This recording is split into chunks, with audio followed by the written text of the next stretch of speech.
Hi everyone, this is Bill Trinan from Nintendo's Treehouse. I've brought some members of the localization team together. So why don't each of you introduce yourself and tell us which Animal Crossing games you've worked on. I'm Reiko Ninomiya, a member of the localization department here. I worked on the DS and Wii versions of Animal Crossing, and this time on Animal Crossing New Leaf. I am Nate Bildorf. Along with Rich, I was one of the writers on the first Animal Crossing, and I've worked on every one since. My name is Ann Lin. I'm also in localization. I've worked on the last 3 Animal Crossings for the DS version and also for the Wii version. I headed up the writing side, and for New Leaf, I was a writer. I'm Rich Amtower. I worked on just about every Animal Crossing since the first one as well, working as a writer alongside Nate and working with you. Do you guys want to talk a little bit about the development and the localization of the first game?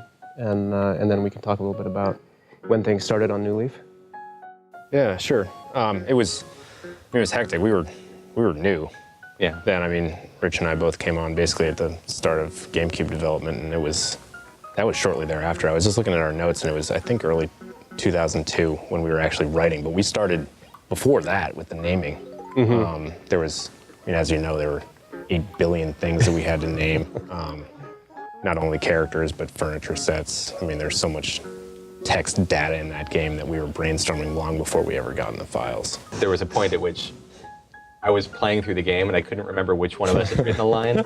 I checked with you and you're like, I didn't write that. We wrote it in a fugue state. Yeah, there was some, I don't know, there was some hybrid thing going on where, I don't know, even who's responsible for half the lines in that game anymore. Yeah.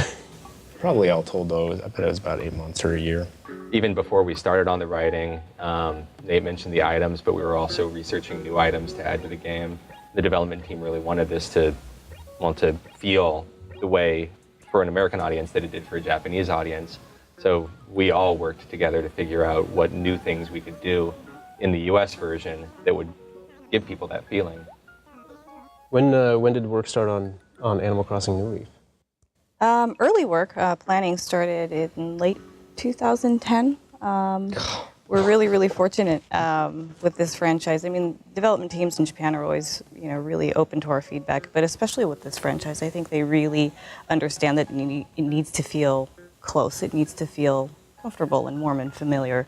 So in late 2010, we worked with the development team in brainstorming ideas for events and items, and even how some of the old characters and events could be twisted and changed and have them evolve as well. So it's always been, Animal Crossing is a really special project, and then localization is very involved in the entire process. So yeah, we started in 2010 and recently wrapped.